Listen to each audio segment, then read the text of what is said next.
नमस्कार, मैं हूं नवजोत रंधावा। कैसे पाएं मां गौरी का वरदान, आज बात करेंगे क्योंकि मंदिरों में भक्तों की भारी भीड़ उमड़ी हुई है। देवी के जयकारों से मंदिर गूंज रहे हैं। नवरात्र की अष्टमी और नवमी दो तिथियां बहुत खास होती हैं। कई लोग अष्टमी को कन्या पूजन करते हैं। माना यह जाता है कि कन्या पूजन से मां दुर्गा जल्दी प्रसन्न होती हैं। असल में देवी के 9 रूप हैं, 9 गुण हैं, 9 शक्तियों का बोध कराते हैं। नव दुर्गा का हर स्वरूप संकल्प, शक्ति, साहस और कर्म सिद्धि की ऊर्जा देता है। अष्टमी पर मां महागौरी की पूजा का विधान है। देवी का अष्टम रूप बेहद विशेष माना जाता है। सरल, सौम्य, मनमोहक मां गौरी भक्तों का हर मनोरथ पूरा करती है। मान्यता यह है कि सच्चे मन से श्वेत वर्ण वाली मां महागौरी की उपासना करने से विवाह संबंधित तमाम बाधाएं दूर हो जाती हैं। ऐसे भी माना यह जाता है कि त्रेता काल में सीता माता ने प्रभु श्री राम के साथ पाने के लिए मां महागौरी की आराधना की थी।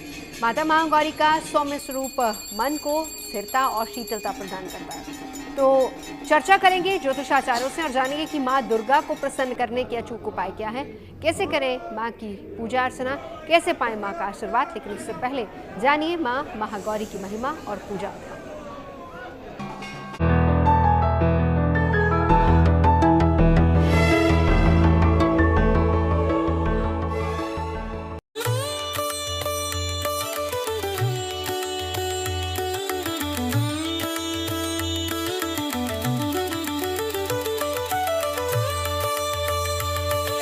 बहुत शुभकारी है माँ का 8वां स्वरूप।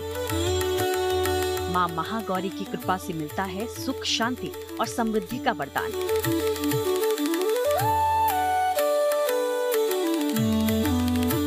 माँ की अनुकंपा से मिट जाते हैं सभी संताप। अमोघ फलदायिनी माँ महागौरी का स्वरूप अद्भुत है। गौर वर्ण वाली माँ महागौरी की 4 भुजाएं हैं। माँ सभी दुखों का नाश कर शीतलता प्रदान करती हैं। मान्यता है जो भी माँ को इस रूप में ध्याता है उसके सभी मनोरथ पूरे हो जाते हैं। नवरात्रि के 8वें दिन यानी अष्टमी तिथि को माता महागौरी की पूजा का विधान किया गया है। भगवान शिव की प्राप्ति के लिए इन्होंने कठोर तपस्या की थी, जिससे इनका शरीर काला पड़ गया। जब भगवान शिव ने इनको दर्शन दिया तब उनकी कृपा से इनका शरीर अत्यंत गौर वर्ण का हो गया और इनका नाम गौरी पड़ा। पुराणों में उल्लेख है कि माता सीता ने भी श्री राम की प्राप्ति के लिए माँ महागौरी की पूजा की थी। मान्यता है कि श्वेत वर्ण वाली माँ का ध्यान करने से सभी मनोकामनाएं पूर्ण होती हैं और विवाह संबंधी बाधाएं खासकर दूर होती हैं। विधि विधान से माता महागौरी की पूजा बेहद लाभकारी है। मान्यता है माँ महागौरी को सफेद रंग प्रिय है, इसलिए माँ को रोली, कुमकुम अर्पित किया जाए और सफेद मिठाई का भोग लगाया जाए।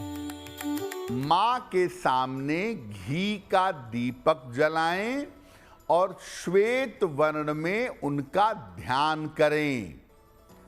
पूजा में माता को सफेद या पीले फूल अर्पित करें।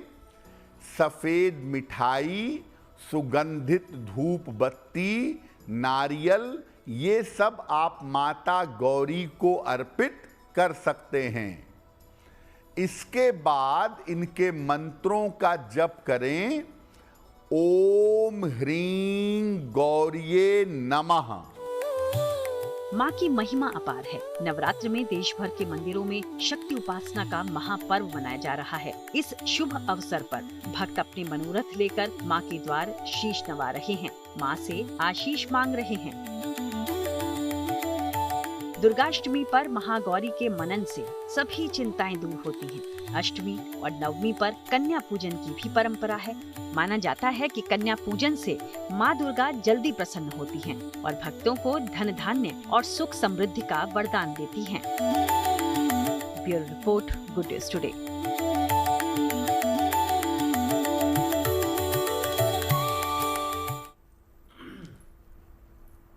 तो कैसे पाएं माँ महागौरी का वरदान और कैसे पूजा अर्चना करनी है, कैसे आराधना करनी है, कन्या पूजन किस तरीके से करना है, तमाम ऐसे सवाल है जिनका जवाब जानने के लिए खास मेहमान हमारे साथ जुड़ चुके हैं। मैं परिचय करा देती हूँ। हमारे साथ मान्य आर्य जी मौजूद हैं, पंडित संजय शर्मा मेरे साथ स्टूडियो में मौजूद है, साथ ही साथ पंडित दिवाकर त्रिपाठी हमारे साथ मौजूद हैं और आचार्य बद्री जी महाराज हैं। हम कथा भी सुनेंगे आचार्य जी आपके श्रीमुख से महागौरी की। लेकिन शुरुआत दिवाकर त्रिपाठी जी आपसे करते हुए जरा बताइए हमें इस बार क्या रहेगा, पूजा का समय, शुभ मुहूर्त क्या है इस बार?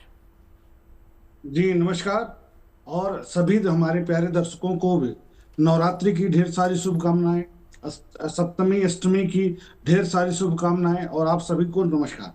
देखिए, अष्टमी तिथि की अगर हम बात करते हैं, आज सप्तमी तिथि है रात में 12 बजे के लगभग तक, उसके बाद 1:20 तक, उसके बाद अष्टमी तिथि लग जा रही है जो शनिवार को देर रात तक रहेगी। इस कारण से हम पूरा दिन अष्टमी तिथि प्राप्त कर रहे हैं और ऐसे में किसी भी समय जो लोग अष्टमी को, कुछ लोग अष्टमी को कन्या पूजन करते हैं, कुछ लोग नवमी तिथि में कन्या पूजन करते हैं, क्योंकि हमारे क्षेत्र में देखा गया है, पूर्वांचल में विशेष करके गोरखपुर क्षेत्र में, कि नवमी के दिन भी कन्या पूजन करते हैं और कहीं ज्यादातर जगहों पर अष्टमी को कन्या पूजन करते हैं।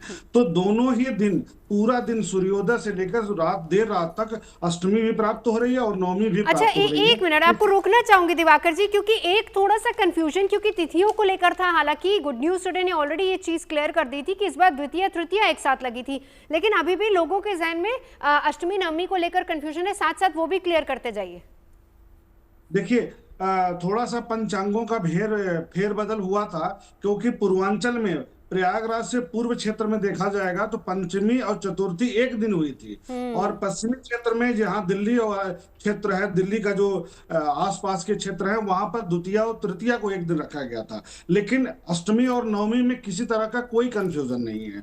कल हम पूरे दिन अष्टमी तिथि मनाएंगे, अष्टमी तिथि होगा और रविवार को नवमी तिथि रहेगी, पूरे सूर्योदय से लेकर के देर रात तक। इसमें कोई कंफ्यूजन की बात नहीं है। इसलिए अष्टमी तिथि में जो लोग भी कन्या पूजन करते हैं, कन्या भोज करते हैं, वो अष्टमी तिथि कल के दिन ही करेंगे और पूरे विधि विधान के साथ करेंगे। साथ में एक बात मैं और स्पष्ट कर दूं कि जो रात में महानिशा पूजा होता है, नवमी पूजा जाता है, गांव में माताएं पूजती हैं, माता का नवमी पूजा करती हैं, वह भी कल की ही रात में पूजी जाएगी। इसमें कोई कंफ्यूजन नहीं है, किसी प्रकार का कोई चिंता की बात नहीं है। ये ध्यान रखना है कि कल के ही रात में नवमी पूजा किया जाएगा इसका। ठीक है दिवाकर जी, हाँ अपनी बात पूरी कर लीजिए पहले। हाँ, जैसे अष्टमी तिथि है ना, तो अष्टमी तिथि में महागौरी की पूजा करते हैं, नवमी की भी करते हैं। तो जो लोग भी निशा पूजा करते हैं, रात में पूजा करते हैं, उसमें दोनों देवियों की पूजा करते हैं, माता के दोनों स्वरूपों की पूजा करते हैं। उसमें कलश रखा जाता है, 2 कलश रखते हैं, एक अष्टमी की जो माता है महागौरी की, फिर सिद्धिदात्री माता की, दोनों की पूजा उसी रात में कर लेते हैं और यह पूजा मनोकामना की पूर्ति के लिए किया जाता है। और यह विशेष रूप से उत्तर प्रदेश के पूर्वी क्षेत्र में बहुत प्रचलित है। बिल्कुल, लौटती हूँ। अब जरा वान्या जी एक चीज और क्लियर कीजिए, यहीं से दिवाकर जी की बात को ही। अब उन्होंने कहा कि कल सुबह और शाम में पूजा होगी। मैं यहाँ पर विशेष तौर पर जानना चाह रही हूँ अपने उन दर्शकों के लिए जो कि कन्या पूजन करेंगे, क्या हम इस बात से ये समझें कि अष्टमी के दिन सुबह सुबह कन्या पूजन होगा और कन्या पूजन जो लोग नवमी के दिन करते हैं वो रविवार के दिन सुबह होगा? क्या हम इसी को समझ के चलें? देखिए, अगर हम अष्टमी तिथि की बात करते हैं तो ये लगेगी शुक्रवार 8:13 से लेकर शनिवार 7:26 तक। वहीं अगर हम नवमी तिथि की बात करते हैं, ये लगेगी 5 अप्रैल 7:26 से 6 अप्रैल 7:22 पर। शुभ मुहूर्त की अगर हम बात करते हैं, नवमी तिथि का जो शुभ मुहूर्त है वो 11:08 सुबह से लेकर 1:39 तक जो है ये रहेगा। अब ये डिपेंड करता है, जैसे अभी दिवाकर जी भी कह रहे थे, जैसे कई फैमिलीज में अष्टमी मनाते हैं और कई फैमिलीज में नवमी मनाते हैं, तो आप क्या पूछते हैं वो आपकी डिपेंड करता है, वो आपकी मतलब आप अपने परिवार में जैसे कैसे करते हैं, आप अष्टमी करते हैं या आप नवमी करते हैं। दूसरी बात, अभी जो है जैसे कई जगह द्वितीया और तृतीया, इसमें तृतीया तिथि का जो था क्षय था तो 2 और 3 एक ही दिन मनाया गया, लेकिन ये भी यहाँ पर भी पंचांगों का जो स्टेट वाइज जो कल्चरल इन्फ्लुएंस होता है, कई जगह 4 और 5 को एक साथ मनाया गया। सो ये डिपेंड करता है और वेरी करता है, आप जैसे जो भी आपके घर के रिचुअल्स हैं आप उसके हिसाब से कर सकते हैं। यानी कुल मिलाकर 8 ही नवरात्र है, कई जगह द्वितीय तृतीया हुई, कई हाँ जगह पंचमी षष्ठी दोनों एक साथ हुई है। अब संजय जी आपके पास आते हुए क्या महत्व है माँ के अष्टम रूप का, माँ महागौरी का? पहले मैं एक मंत्र से प्रारंभ करूंगा। जो भी दर्शक इस प्रोग्राम को देख रहे हैं उन सबको महानवरात्र की शुभकामनाएं और महाअष्टमी और नवमी के दिन की शुभकामनाएं। मंत्र से प्रारंभ करता हूं। प्रथम शैलपुत्री, द्वितीय ब्रह्मचारिणी, तृतीय चंद्र घंटेति, कुष्मांडेति चतुर्थकम, पंचम स्कंद मातेति, सप्तम कालरात्रि, महागौरी चाष्टमम। तो महागौरी का जो स्वरूप है वो 8वां स्वरूप है और माँ का जो स्वरूप है उस स्वरूप की आराधना करने से जिनका विवाह नहीं हो पा रहा, सबसे बड़ी बात यह है कि उसमें मंगला गौरी का पाठ किया जाता है। और सबसे बड़ी शक्ति, कहते हैं कि माँ जो शक्ति की प्रदायक मानी जाती है और ब्रह्मा, विष्णु और महेश तीनों के तेज से जो है माँ दुर्गा का जो है स्वरूप आकार हुआ है और उन्हीं की शक्तियाँ, तीनों शक्तियाँ जो है माँ के अंदर विराजमान है। कहा जाता है शास्त्रों में, या देवी सर्वभूतेषु शक्ति रूपेण संस्थिता, नमस्तस्यै नमस्तस्यै नमस्तस्यै नमो नमः। ये जो स्वरूप है आपको शांति देने वाला है, स्थिरता देने वाला है, स्टेबिलिटी देने वाला है, आपको विजय देने वाला है, मोक्ष देने वाला है और आपके मन को सबसे ज़्यादा शांति प्रदान करने वाला है। क्योंकि शास्त्रों में कहा गया है जब आपका मन चित्त शांत हो जाता है तो आप अपने सभी कार्यों को आराम से एक भाव होकर के जो है संपूर्ण कर सकते हैं। और ये जो गौरी का रूप है, जब मोहक रूप है, वो शांति प्रदान करने वाला है। तो उसके लिए आपको जो है माँ गौरी की एक टक से जो है आराधना करनी चाहिए। और माँ गौरी के जो मंत्र हैं, ओम ह्रीम श्रीं क्लीं देवी मंगल चंडी के होम फट स्वाहा, इस मंत्र का जाप करना चाहिए। और सबसे जो छोटे मंत्र हैं जो हमारी इंद्रियों को भी बैलेंस करते हैं, जो हमारे सारे चक्रों को बैलेंस करते हैं, कि माँ का जो स्वरूप है हमारे पूरे शरीर को स्थिरता देने वाला है, तो उसमें ओम यम कम जम शम रम लम ह्रीम ओम स्वाहा, इस मंत्र का जाप करना चाहिए और यह स्वरूप आपको आनंद देने वाला है। बिल्कुल। चलिए एक बार हम बद्री जी महाराज के पास चलते हैं। बद्री जी महाराज, जानना चाहूंगी माँ महागौरी की एक कोई कथा आप सुना दीजिए। महागौरी का जो स्वरूप है, आज नवरात्र के पावन पर्व पर मैं अपने चैनल के माध्यम से सभी दर्शकों को इसकी बधाई देते हुए माँ के चरणों में प्रणाम करता हूँ। हमारे यहाँ दुर्गा सप्तशती में 5वें अध्याय में महागौरी का एक विचित्र रूप दर्शाया गया है। कहा गया है प्रार्थना में, घंटा शूल हलानी शंख मुसले चक्रम धनु सहायकम हस्ताब्जैर दधतीम घनांत बिलसत शीतांश तुल्य प्रभाम गौरी गौरी देह समुद्भवाम त्रिजगताम आधारभूता महा पूर्वा मत्र सरस्वती मनुभजे सुंभादि दैत्यार्दिनी। यानी ये जितनी भी देवियां हैं, ये जितने भी स्वरूप हैं, सभी की उत्पत्ति माँ गौरी के शरीर से हुई है। क्योंकि माँ गौरी ने भगवान भूतभावन भोलेनाथ की बड़ी भारी घोर तपस्या की। इतनी घोर तपस्या की, हर ऋतु में उन्होंने अपने आप को उसमें तपाया, उसमें जलाया, उसमें गलाया, उसमें समर्पित किया और अंततो गत्वा एक बहुत दीर्घकालीन तपस्या के बाद भूतभावन भोलेनाथ को प्रकट होना पड़ा। और उस समय देखा कि माँ भगवती का तपस्या करते करते शरीर अत्यंत श्याम वर्ण का हो गया। तब उन्होंने गंगा के द्वारा उनको स्नान कराया और स्नान कराते ही उनका दिव्य देह अत्यंत गौरवर्ण को प्राप्त हो गया। और तभी से वो महागौरी ती चाष्टमम, 8वीं देवी गौरी के रूप में प्रसिद्ध हुई। और उन महागौरी के द्वारा भूतभावन भोलेनाथ ने सारे संसार को जितनी भी शक्तियां हैं उन शक्तियों को प्रदान किया।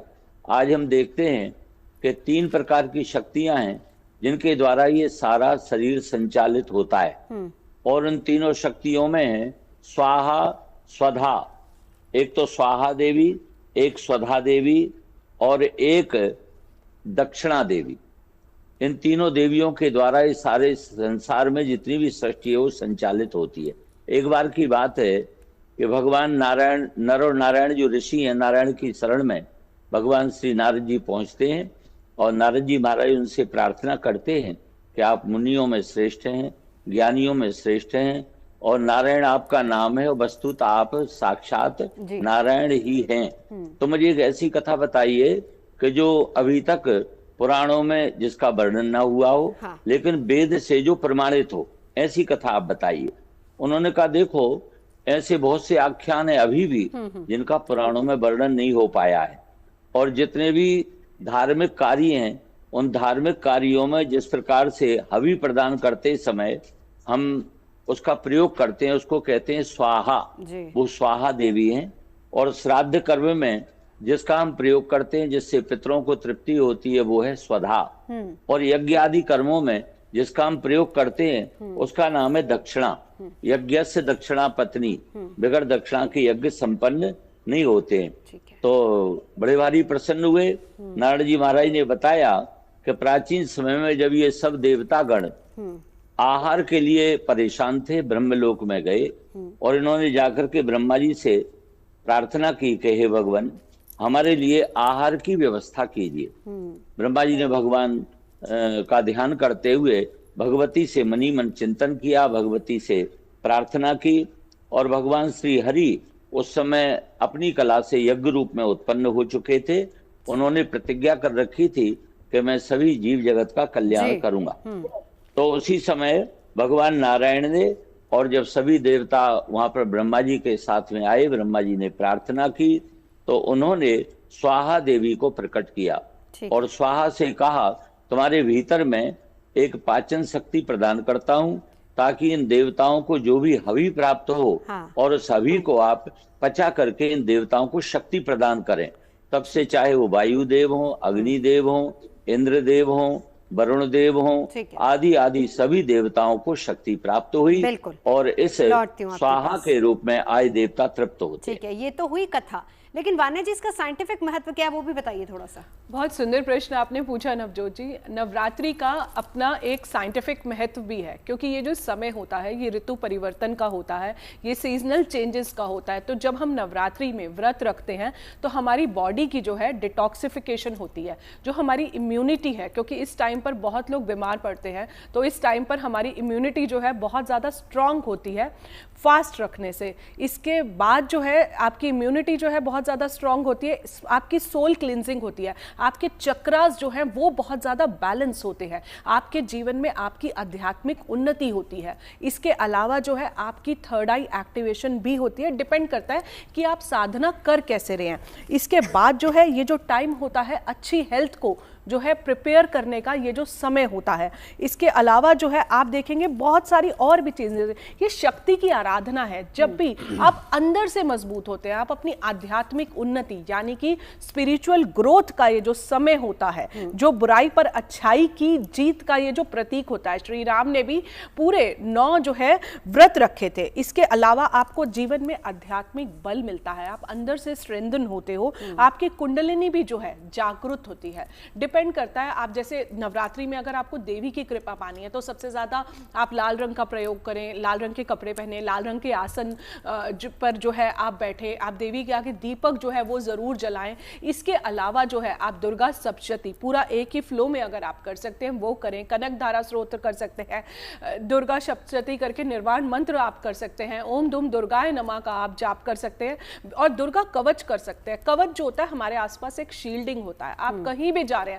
हर दिन आप कवच कर सकते हैं। आप कवच को जब खोल के देखेंगे तो उसमें आपकी बॉडी के एक एक पार्ट की जो है प्रोटेक्शन खुद ही लिखी होती है। आपके बाहों की रक्षा, आपकी नेत्रों की रक्षा, आपके कानों की रक्षा, तो आपके बॉडी का एक एक पार्ट को जो है बहुत ज्यादा प्रोटेक्शन मिलती है। इस टाइम पर जब आप व्रत रखते हैं तो आपकी सोल क्लिनजिंग होती है, आपकी सोल की डिटॉक्सिफिकेशन होती है। इंटरमिटेंट फास्टिंग से आपकी बॉडी के ऑर्गन्स को रेस्ट मिलता है और जो सीजनल क्लाइमेटिक चेंजेस होते हैं उससे बॉडी को अडेप्शन मिलती है। बिल्कुल। अब दिवाकर जी आपके पास आते हुए साथ ही साथ, क्योंकि देखिए अष्टमी और नवमी दोनों दिन लोग कन्या पूजन करते हैं, कन्या पूजन का महत्व बताइए, क्या बताया गया हमारे शास्त्रों में?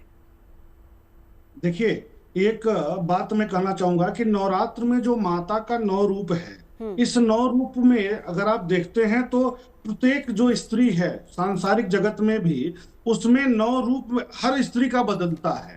जैसे प्रत्येक स्त्री का जो पहला रूप होता है वो पिता के नाम से जाना जाता है। तो शैल पुत्री, शैल पर्वत पे जो थे, शैल की पुत्री के रूप में। द्वितीय ब्रह्मचारिणी, जब वो पढ़ने जाती हैं, अध्ययन करने जाती हैं तो ब्रह्मचारिणी के रूप में होती हैं। तृतीयम चंद्रघंटेति, चंद्रघंटा के रूप में जब वो वैवाहिक रूप होता है, जब विवाह हो जाता है, तृतीयम चंद्रघंटेति। कुसुमांडेति, कुसुमांडा स्वरूप वो होता है जब माता गर्भवती हो जाती है, जब महिला गर्भवती होती है, जिसमें अंडज की उत्पत्ति हो जाती है, इस कुसुमांडा रूप होता है। तो तृतीयम चंद्रघंटेति कुसुमांडेति चतुर्थकम पंचमम स्कंद मातेति, यानी स्कंद कुमार की माता के रूप में जब उस बालक का जन्म हो जाता है, माता का जब माता का रूप बदल जाता है, बालक का जन्म हो जाता है, तब स्कंद माता के रूप में हो जाती है। उसके बाद माता का वह रूप होता है जब अपने बालक का, अपने बच्चे का विवाह करती है, तो वह कात्यायनी स्वरूप हो जाता है। उसके बाद काल रात्रि रूप आता है, यानी उसके बालक पर किसी भी प्रकार का कोई अरिष्ट आता है तो वह काली रूप में आकर के अपना प्रचंड स्वरूप दिखा करके उसकी रक्षा करती है। उसके बाद जब बालक बड़ा हो जाता है, अपने पैरों पर खड़ा हो जाता है, तो महागौरी के रूप में हो जाती हैं, और अंतिम जो स्वरूप होता है वह सिद्धदात्री के रूप में हो जाती है।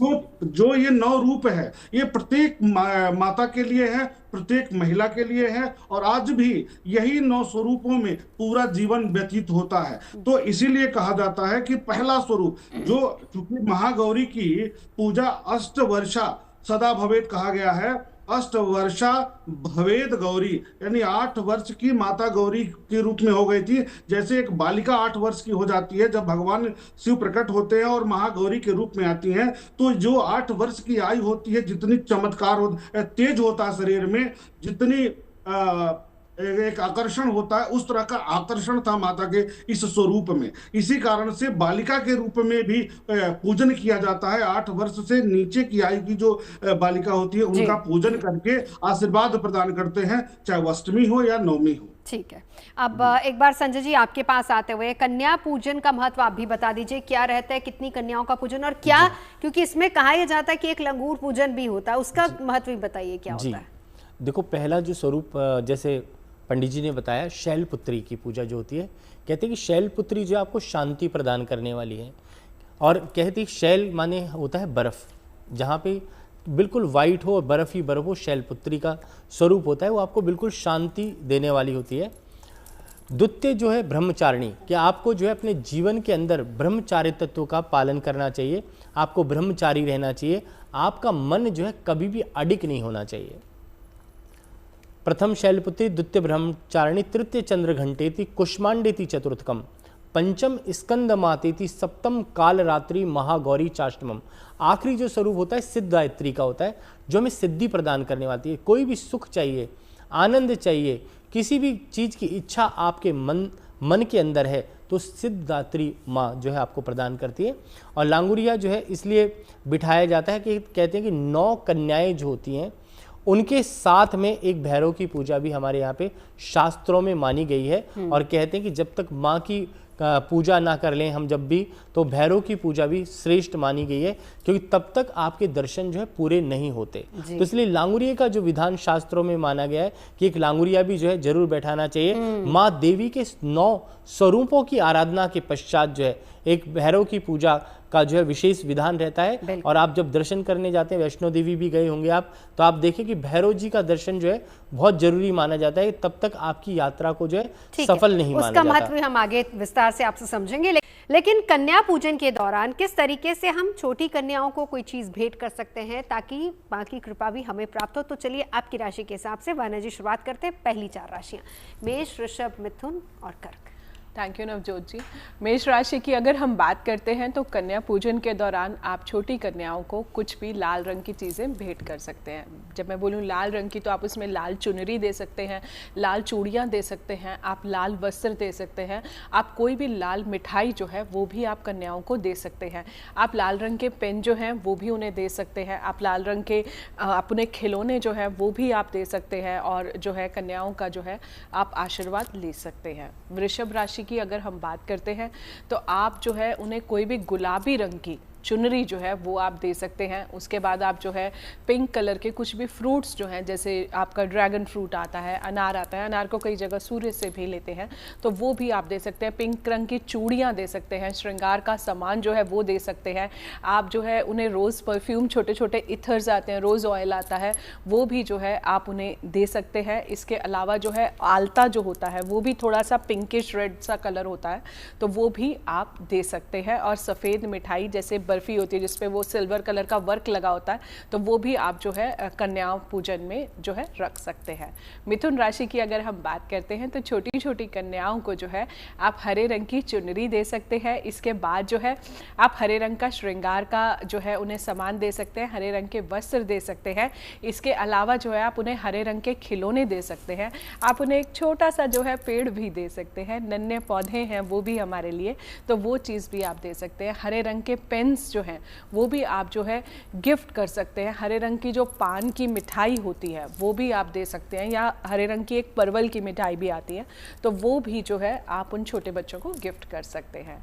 कर्क राशि की अगर हम बात करते हैं तो आप छोटी छोटी कन्याओं को मोतियों की माला जो है वो गिफ्ट कर सकते हैं। और जो चांदी की पंजेब होती है आप उसे दे, और मैं आपको सजेस्ट करूंगी कि आप अपने हाथों से उन छोटी छोटी कन्याओं के पैरों में पहनाएं। आप उन्हें वो पंजेब जो है खुद से पहनाएं और उन्हें जो है उनका तिलक करें। सभी कन्याओं का आपको आशीर्वाद लेना है। आप उनको नारियल जो है थोड़ा सा दे सकते हैं, कोई भी सफ़ेद मिठाई, चाहे वो आपकी बर्फ़ी हो गई, कलाकंद हो गई, वो भी जो है आप दे सकते हैं। इसके बाद जो है आप कुछ भी सिल्वर कलर के जैसे उन्हें कपड़े दे सकते हैं, कुछ सिल्वर कलर की जो है आप उन्हें ज्वेलरी दे सकते हैं। लाइट ब्लू जो आसमानी सा रंग होता है वो भी जो है आप दे सकते हैं। और सभी कन्याओं का आपको जो है पाँव उनके ज़रूर धोने हैं, ये सभी राशियों के लिए है। उनका आशीर्वाद जो है आपको ज़रूर लेना है। कहते हैं साक्षात माता रानी उस दिन जो है कंजकों के रूप में आती है, तो उनका आशीर्वाद जो है आप ज़रूर ग्रहण करें। अब दिवाकर जी आपके पास आऊं उससे पहले एक बार जरा बद्री जी महाराज के पास जाते हैं। शास्त्रों में बद्री जी महाराज क्या बताया गया है, क्या वर्णन किया गया है, किस तरीके से वर्णन किया गया है कन्या पूजा का?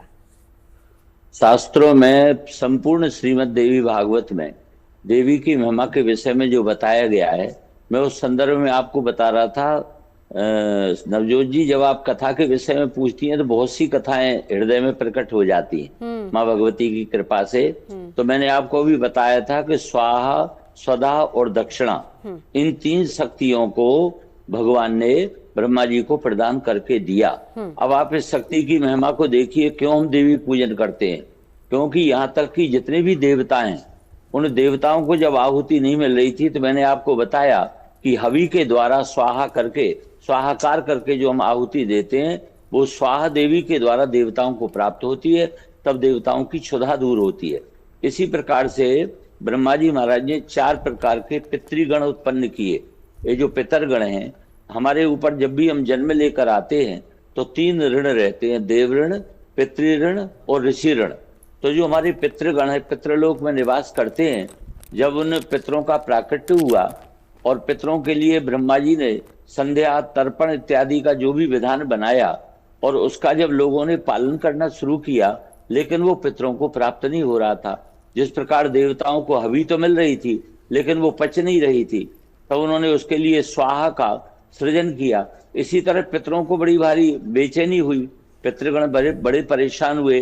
पितरों ने मिलकर के फिर ब्रह्मा जी महाराज से प्रार्थना की, भगवान आपने हमारा सृजन भी कर दिया, हमारे लिए कुछ आहार का विधान भी कर दिया, परंतु वो आहार हमको प्राप्त नहीं हो पा रहा है। तब ब्रह्मा जी महाराज ने फिर उनको लेकर के भगवान के पास गए और भगवान से जाकर के जब भगवान से विशेष प्रार्थना की, तब भगवान ने उन पितरों के लिए वह आहार प्राप्त हो सके और इसके लिए उन्होंने स्वधा का प्राकट्य किया। स्वधा, स्वाहा अलग है, स्वधा अलग है, दक्षिणा अलग है। जब भी हम पितरों को तृप्त करते हैं तो स्वधा स्वधा स्वधा इन शब्दों का उच्चारण करते हैं। और जब उन्होंने इतना सुंदर दिव्य रूप था उस स्वधा का, जैसा कि हम आज महागौरी के रूप के बारे में वर्णन श्रवण कर रहे हैं, बिल्कुल वही रूप इस महागौरी का स्वधा का था। और उन्होंने उन पितृगणों के लिए जो भी उनको कव्य प्राप्त हो रहा था, उस कव्य को पचाने की शक्ति प्रदान करी, तब जाकर आज पितृगण प्रसन्न हुए। अब हम जो भी उन पितृगणों को कव्य प्रदान करते हैं, जल प्रदान करते हैं, तर्पण प्रदान करते हैं, तिलांजलि उनको देते हैं, वह सब तभी से उस स्वधा शक्ति के द्वारा उनको प्राप्त होनी प्रारंभ हो गई। बिल्कुल। चलिए अब एक बार दिवाकर जी आपके पास आते हैं। वाना जी से हम ये तो जान रहे हैं कि क्या और किस तरीके से जो छोटी कन्याएं हैं उनका पूजन करना चाहिए, क्या उनको भेंट करना चाहिए, लेकिन ये बताइए कि क्या कोई एज भी होती है कि इतने वर्ष की कन्या का ही पूजन आप करें या इतने वर्ष की कन्याएं बैठी होनी चाहिए? जी देखिए, शास्त्रों में 1 से लेकर 10 वर्ष की आयु तक मानी गई है। 1 से 10 वर्ष की आयु की जो कन्या होती हैं, ऐसा माना जाता है कि इसमें माता का स्वरूप है। इसलिए नवरात्र में 9 कन्याओं को बैठाते हैं। 9 वर्ष तक की आयु की यदि कन्या है तो उनको घर बुलाइए, और घर बुलाने के बाद सबसे पहला काम करना चाहिए कि आपके अंदर एक श्रद्धा भाव प्रकट हो जाए उन कन्याओं के प्रति, और यह मान करके कि वह कन्या माता के स्वरूप में हमारे घर आ रही हैं, और घर पर दरवाजे पर जब आए तो वहीं पर उनका पैर पखारना बोलते हैं। पैर पखारने का अर्थ है पैर धोएं। पैर धोएं, पुष्प से पुष्प उनके ऊपर अर्पित करें, चढ़ाएं, उनका सत्कार करें, एक श्रद्धा पूर्वक उनको घर में बुलाएं। क्योंकि इसके पीछे, कन्या पूजन के पीछे, कन्या भोज के पीछे सबसे बड़ा तर्क यही है कि हमारे मन में कितनी श्रद्धा भाव के साथ उन कन्याओं को माता के स्वरूप को मान करके हम घर बुला रहे हैं, तथा हमारे पास जो भी उपलब्ध सामग्री है जिसके द्वारा भी हम उनका सत्कार कर सकते हैं वो करें। क्योंकि हर व्यक्ति सक्षम नहीं होता है कि बड़ी बड़ी और महंगी महंगी गिफ्ट दे, फिर भी श्रद्धा भाव बहुत महत्वपूर्ण है। जो सामान्य घर हैं, झोपड़ी में रहते हैं लोग, जो गरीब हैं लोग, जो गांव में रहते हैं लोग, वे लोग भी करते हैं, तो एक टाफी भी दे करके कर सकते हैं, इसमें दो राय नहीं है। एक रुमाल देकर कर सकते हैं, लेकिन उसमें सबसे बड़ी बात होनी चाहिए कि उन कन्याओं में माता का स्वरूप दिखना चाहिए। यह सबसे महत्वपूर्ण बात है। बिल्कुल, और आपकी श्रद्धा भी उस हिसाब से होनी चाहिए। जी बिल्कुल बिल्कुल। लौटती हूँ दिवाकर जी, एक बार वाणी जी अगली 4 राशियों का जिक्र कर दीजिए। मेष, वृषभ, मिथुन, कर्क का हमने जिक्र किया, इससे अगली 4 राशियां। हाँ जी, सिंह राशि की अगर हम बात करते हैं तो आप जो है छोटी कन्याओं को कुछ भी गोल्डन या नारंगी रंग के जो है वस्त्र दे सकते हैं। इसके अलावा कोई भी लाल जो है फल दे सकते हैं। आप गुड़हल का जो लाल रंग का फूल आता है उससे भी जो है आप उनका वेलकम कर सकते हैं। इसके अलावा जो है आप लाल मिठाई, अगर आप खुद कुछ बना सकते हैं घर में कोई लाल मिठाई, अदरवाइज जो है आप बाहर से भी ला सकते हैं। लाल रंग का आलता, लाल बिंदी, लाल चुनरी, लाल कपड़े, आप रेड कलर के उनको टिफिन बॉक्सेस दे सकते हैं, बॉटल्स दे सकते हैं, रेड कलर के पेन्स दे सकते हैं, नोटबुक्स, ऐसी चीज़ें बेसिकली हम उन्हें दें जो उन बच्चों के, कन्याओं के जो है काम भी आए। लाल रंग के छोटे छोटे पर्स ले लीजिए आप, उसमें छोटा छोटा सिक्का डाल के, बाकी आपकी जो भी समर्थता अनुसार है आप वैसा कीजिए, लेकिन आप छोटे छोटे सिक्के डाल के भी देंगे तो उससे भी जो है छोटी कन्याएं बहुत ज़्यादा प्रसन्न होती हैं। अगली राशि पर हम चलते हैं, कन्या राशि पर।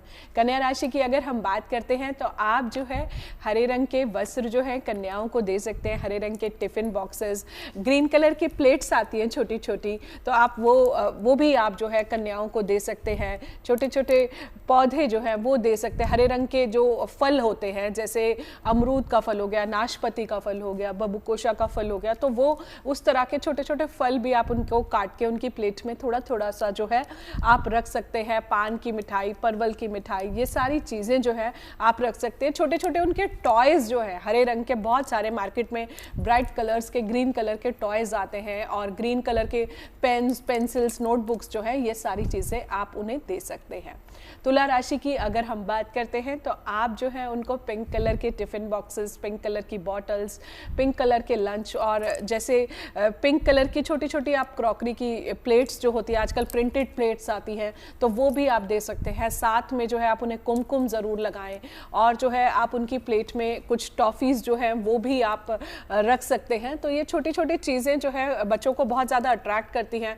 टॉयज़ जो है रख सकते हैं। फीमेल्स के लिए पिंक कलर की बहुत सारी, जैसे हाथों का कोई आप उन्हें ब्रेसलेट दे सकते हैं पिंक कलर का, सिल्वर कलर का, क्योंकि नॉर्मली गर्ल्स की बहुत सारी चीज़ें मार्केट में उपलब्ध भी होती है।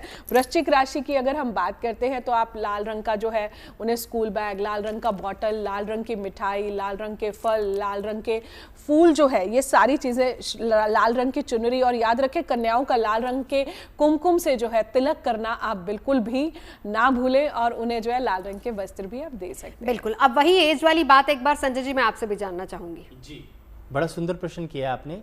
कहते हैं कि जो प्रथम स्वरूप होता है माँ का, वो शांति प्रदान करने वाला होता है। जो पहला रूप होता है, प्रत्यक्ष पहला वर्ष जिसको हम बोलते हैं, वो शांति देता है कि आपके मन के अंदर शांति आए और आनंद आए। माँ के स्वरूप का आप जब ध्यान करते हैं तो आप मंत्रमुग्ध हो जाते हैं और आपका मन बिल्कुल शांत हो जाता है। जो दूसरा साल कहा जाता है वो कुमारिका कहा जाता है कि जिस प्रकार से आप जब व्यक्ति कंवारा होता है या ब्रह्मचारी होता है तो उसके अंदर सत और पावर जो है बढ़ जाती है और वो धन, आयु और बल की वृद्धि करता है, जिससे कि आपके मन में चित्तता, आपकी शांति हो जाए और आपको बल की काफ़ी ज़्यादा प्राप्ति हो। माँ का जो तीसरा स्वरूप होता है उसको हम त्रिमूर्ति कहते हैं और त्रिमूर्ति जो है हमें घर में सुख, समृद्धि और आनंद को देने वाली होती है। उसका जब आगमन होता है तीसरे दिन का तो हमारे जीवन के अंदर जो है समृद्धि की प्राप्ति होती है, सुख की प्राप्ति होती है, आनंद की प्राप्ति होती है। चौथा माँ का जो स्वरूप है वो कल्याणी का है, अर्थात जो है अब चौथा वर्ष जो है कल्याणकारी होता है। कल्याणी कल्याण करे, मंगल ही मंगल कर दे और सभी चीज़ों से आपको विजय श्री प्राप्त करा दे, वो चौथा दिन और चौथा स्वरूप होता है। पांचवा जो दिन होता है वो माँ रोहिणी का होता है, अर्थात आपका स्वास्थ्य अच्छा रहे, क्योंकि हमारा रोहिणी का अर्थ भी जैसे चंद्रमा होता है और चंद्रमा को रोहिणी का प्रतीक भी माना गया है। तो हमारी बॉडी जो है जल तत्व से बनी है, तो हमारे शरीर के अंदर पानी की मात्रा काफ़ी अधिक होती है। अगर पानी की मात्रा कम हो जाए तो हमारा शरीर अस्वस्थ हो जाता है। तो इस दिन जो पंचम दिवस होता है उसमें रोहिणी की पूजा या छठे दिन या पांचवें वर्ष में रोहिणी की पूजा अगर हम करते हैं तो हमारा मन शांत होता है, स्थिरता आ जाती है। जो छठा दिन होता है वो कालिका का होता है। ये आपके जीवन के अंदर शत्रु का दमन करती है। जो भी जितने भी दुश्मन आपके जीवन के अंदर हैं उनको समाप्त कर देती है। उसी प्रकार से जो माँ का सातवां स्वरूप है वो चंडिका का हम कहते हैं, वो आपके जीवन में धन, ऐश्वर्य, भोजन, ऐश्वर्य की प्राप्ति कराता है। सातवां स्वरूप के बाद जो आठवां दिन होता है माँ शांभवी का दिन है और यह आपके जीवन में दुख को, दरिद्रता को नाश करता है, मन में शीतलता लाता है, सुख और चैन आपको प्रदान करता है। नौवां जो दिन होता है वह माँ दुर्गा का होता है। जो भी आपके जीवन के कितने भी बड़े से बड़े, कठिन से कठिन कार्य जो रुक रहे हैं, अगर आप माँ दुर्गा की पूजा करते हैं तो आपको कठिन कार्यों से भी जो है आप कठिन से कठिन कार्य भी बड़ी निर्मलता से कर सकते हैं।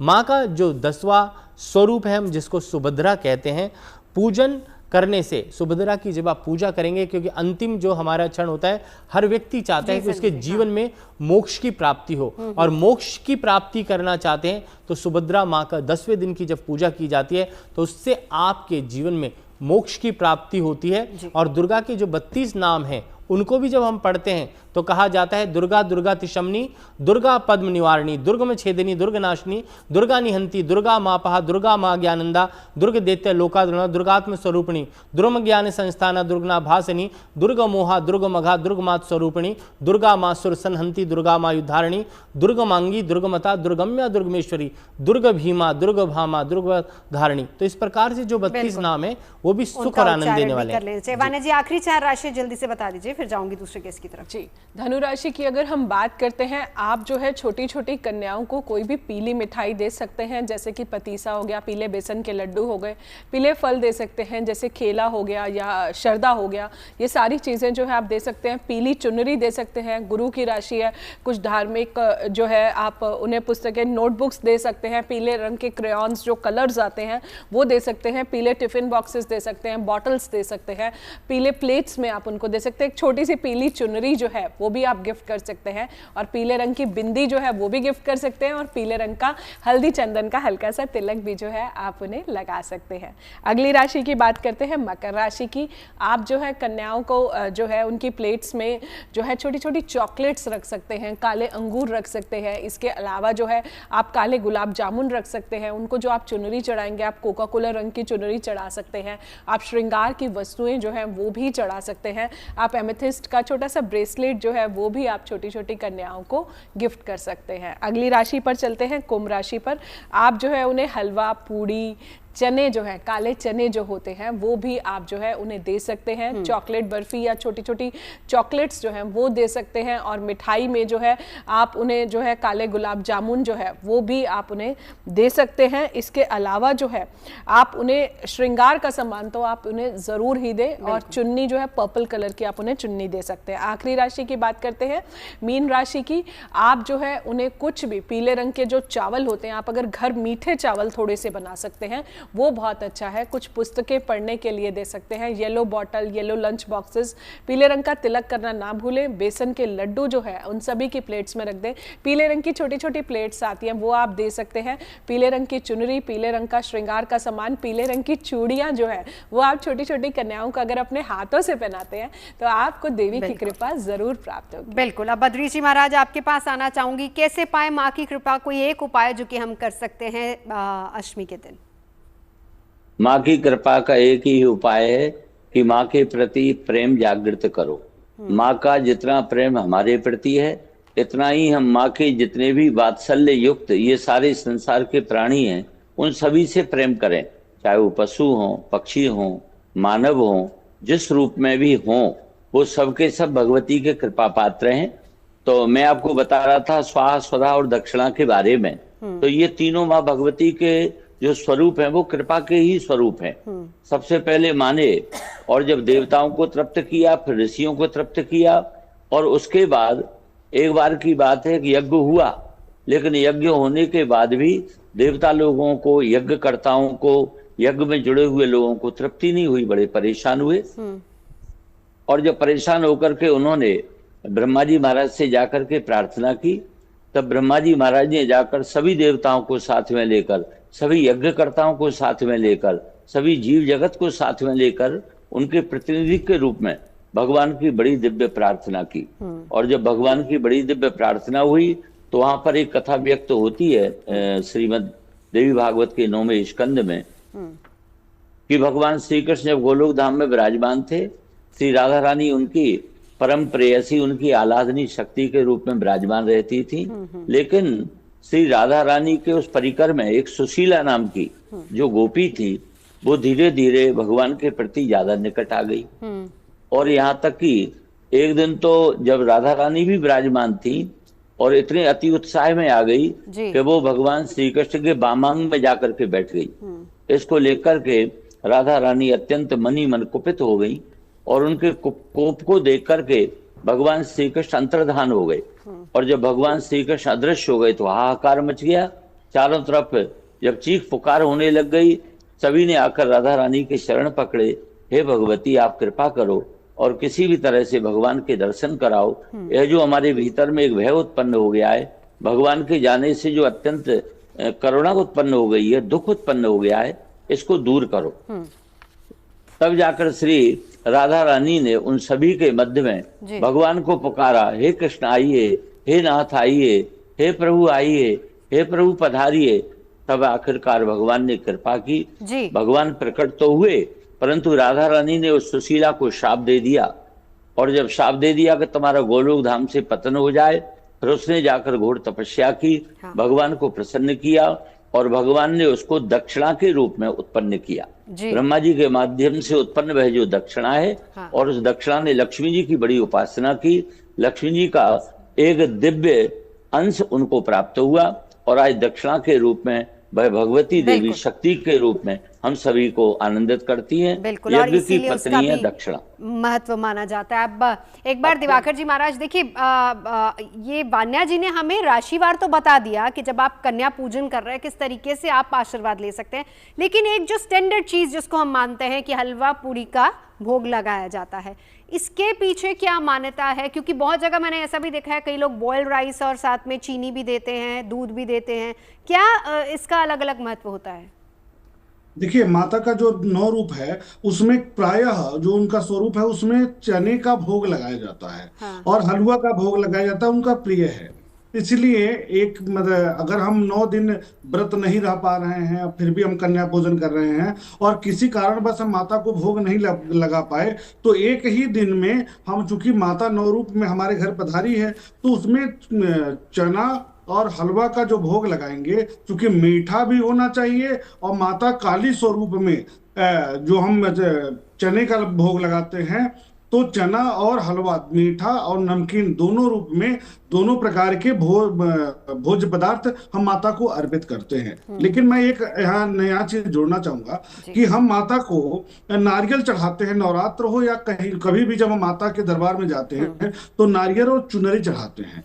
तो जब हम माता के 9 स्वरूपों की पूजा कर रहे हैं और उस समय हम सभी कन्याओं को एक एक नारियल और एक एक चुनरी दे करके प्रणाम करें, तो इससे अच्छी बात क्या हो सकती है। क्योंकि माता को हम नारियल चढ़ा करके हम मानते हैं कि हम सबसे बड़ा उनको भेंट दे रहे हैं, क्योंकि इसके पीछे जाएंगे तो बहुत समय लगेगा, समय अभाव है। फिर भी यह माना जाता है कि नारियल चढ़ाने से माता बलि के रूप में स्वीकार करती हैं कि व्यक्ति बलि चढ़ा रहा है, या बलि के रूप में नारियल को परिवर्तित किया गया था। तो अगर हम नारियल भी भेंट करते हैं तो उससे माता की असीम कृपा प्राप्त होती है। तो चना हलवा के साथ साथ नारियल और चुनरी भी, जो 9 कन्याएं को हम भोज करा रहे हैं, कन्या खिला रहे हैं, उनको जरूर अर्पित करना चाहिए और इससे विशेष लाभ मिलता है। चलिए चलते चलते संजय जी। एक महामंत्र जो है सब लोगों को बोलना चाहिए,